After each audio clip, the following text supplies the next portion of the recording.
પાણી આવ્યું ને જોન પીધું એટલે મારા પપ્પાએ કીધું બેટા હવે ઘરે મોડું થાય અને મારા પપ્પાની બાજુમાં આવેલા અને બહુ જૂના જમાનાની હો એટલે પહેલા તમે કીક મારી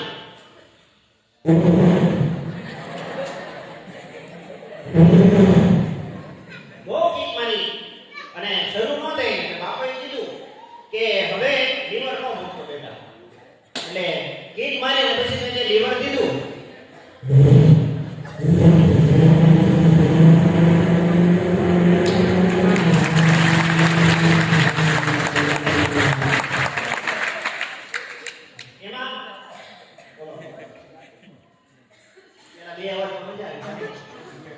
એટલે લીવર સીધું અને અમે ઘરે પહોંચવામાં એમાં મારો મિત્ર છે રાજુભાઈ કીધું એમ તમારા જે રાજુભાઈ છે મારા મિત્ર છે એની પાસે પેલા સ્પોર્ટ બાઇક હતી અને મારી પાસે મેં કીધું એમ બાપુજીની જૂની ગાડી એટલે અમે જાતા જાય એમાં સ્પોર્ટ બાઇક લઈને અમારી આગળ થયા હું તો મારી રીતે લીવર લઈને જાતો હતો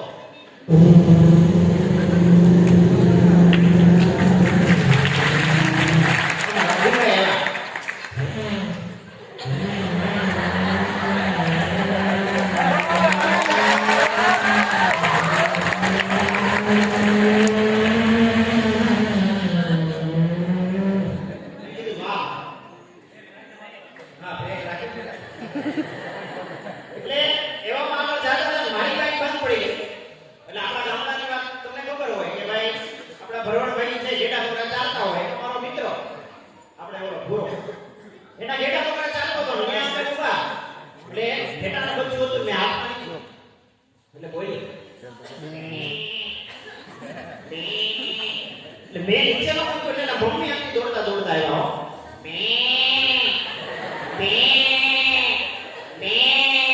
તામઠાના પાપા આવ્યા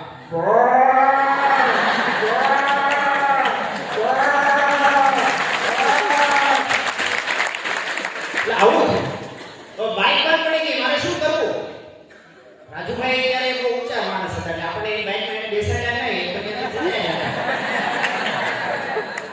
કેમ કે આપણે કલા કરીએ એટલે ખબર છે ભણવામાં સાયન્સના વિદ્યાર્થી કલા કરે પછી કઈ નોકરી ન મળે પછી હું એને હારવાને લાગ્યો એટલે પછી અમે ભાઈ તરીકે રાખે એટલે પછી તો કરવું શું તો ત્યાં રિક્ષા પડી ગઈ અને એ રિક્ષા મારા બાપુજીને હારવાર કેમ એ ટુ વ્હીલ લેવા ગયા અને ત્યારે રિક્ષા વાળા ત્યારે લેવા ગયો જે આપણે પેલા ઘાસલેટ થી હતા એટલે એને ઘાસલેટ પૂર્યો ને રિક્ષા આંકી બેઠો રિક્ષામાં મેં કીધું ભાઈ લીવર દેજે મારે ટ્રેન જવાનું છે રેલગાડીમાં વાર લાગે એમ છે બહુ મોડું થઈ જાય તો એટલે મેં એને રિક્ષામાં બેઠો ને એને રિક્ષાનું લીવર દીધું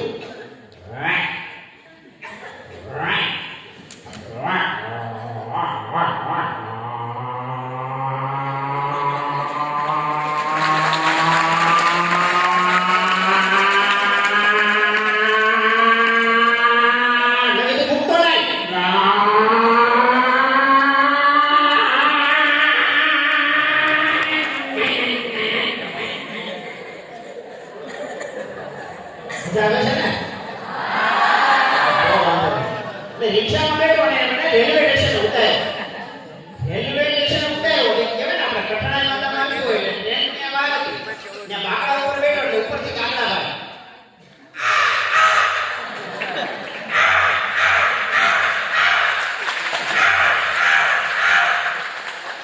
આવો ઘોંઘાટ સાંભળે દૂરથી રેલગાડી આવતી હતી અને હું બેઠો રેલગાડીમાં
સાવણી અને મેં મારો ઠેકડો માર્યો અને પડ્યો સીધો મરઘાની અંદર, એટલે મરઘા મારી પાછળ.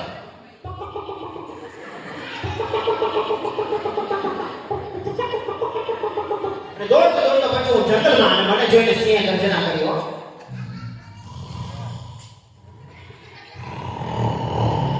સિંહની ગર્જના સાંભળીને આપણે બકરાની જેમ રડવા લાગ્યા. હો,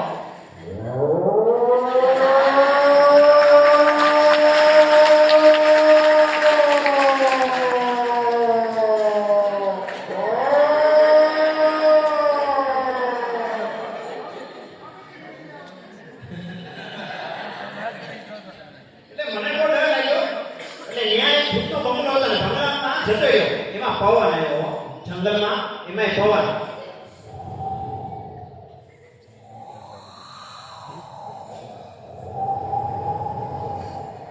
પવનના લીધે તે બંગલો હતો, બંગલામાં અંદર ગળી ગયો. અને બંગલામાં ગયો એટલે ત્યાં કોઈ નહીં, ભૂતનો બંગલો. અને એમાં પવનના લીધે બાંધની જાતે ખુલી ગયું.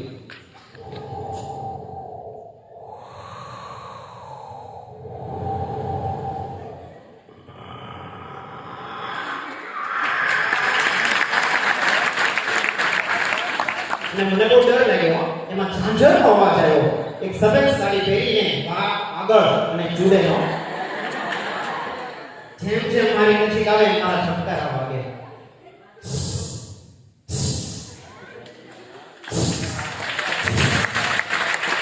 જેમ અવાજ દૂરથી આવતો ને નજીક આવવા મળે મારા ઠપકારા જાણે મ્યુઝિક વાગતું હોય ને એવું થયું.